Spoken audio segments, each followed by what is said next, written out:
एक छोटे से गांव में कोयल नाम की एक अनाथ लड़की रहती थी। अरे ओ कामचोर लड़की, अभी तक सो रही है? घर में इतना काम पड़ा है और तेरी नींद खत्म ही नहीं होती। माँ, मुझे माफ कर दीजिए। कल रात बहुत बस अम्मा, आप हमेशा इसी का पक्ष लेती रहती हैं। माँ, देखो ना मैं कितनी सुंदर लग रही हूँ। तो इस गांव की सबसे खूबसूरत लड़की है। माँ, खाना तैयार हो गया है। उफ, इस खाने में कोई स्वाद ही नहीं है।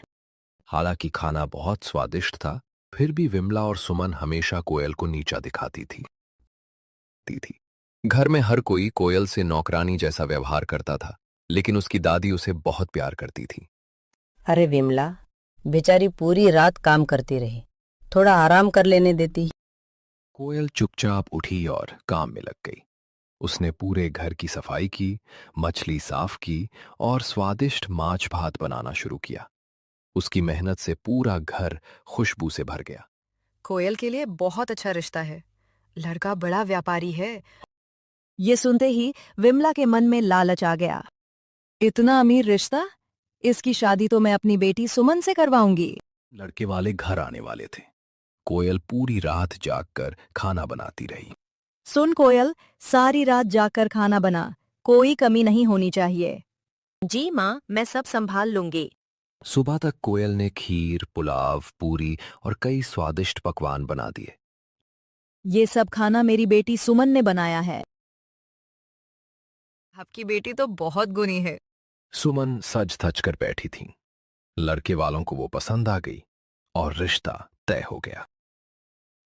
अब मुझे अपनी कोयल के लिए भी अच्छा रिश्ता ढूंढना होगा। कुछ दिनों बाद दादी को एक अमीर परिवार मिला। लड़का फैक्ट्री का मालिक था। हमें आपकी पोती बहुत पसंद।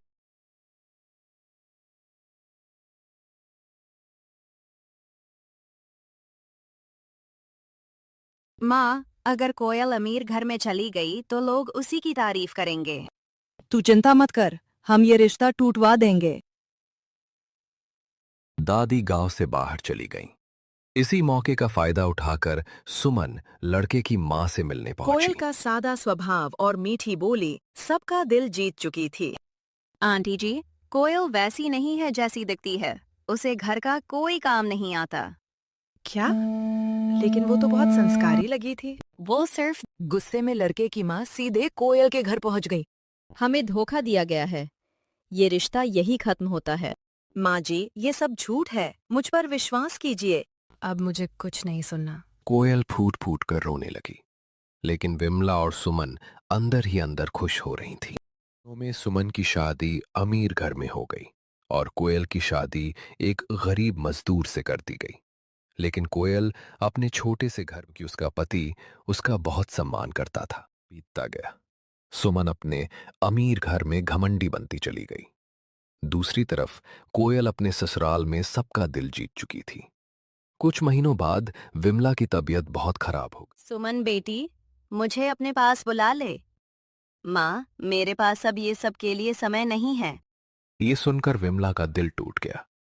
फिर उसने हिम्मत करके कोयल को फोन किया। चिंता मत करिए, मैं अभी आ रही हूँ। जाओ कोयल, माँ को यहाँ ले आओ। कोयल अपनी माँ को घर ले आई और पूरे दिल से उनकी सेवा करने लगी। कुछ ही दिनों में विमला फिर से ठीक हो गई। कोयल, मुझे माफ कर दे। मैंने तेरे साथ बहुत गलत किया। माँ, आप पुरानी बातें भूल जाइए। मन अपनी माँ से मिलने आई, लेकिन माँ को कोयल के घर में खुश देखकर उसकी आंखें खुल गईं। माँ, मुझे माफ कर दो। मैंने सिर्फ पैसे को महत्व दिया। बहन, मुझे माफ कर दो। गलती मान लेना ही सबसे बड़ी बात होती है। के बाद पूरा परिवार फिर से एक हो गया। जिस कोयल को कभी बोझ समझा गया, वही सबसे बड़ा सहारा बन गई। इस कहानी से हमें यही सीख मिलती है कि असली रिश्ता दिल का होता है, खून का नहीं।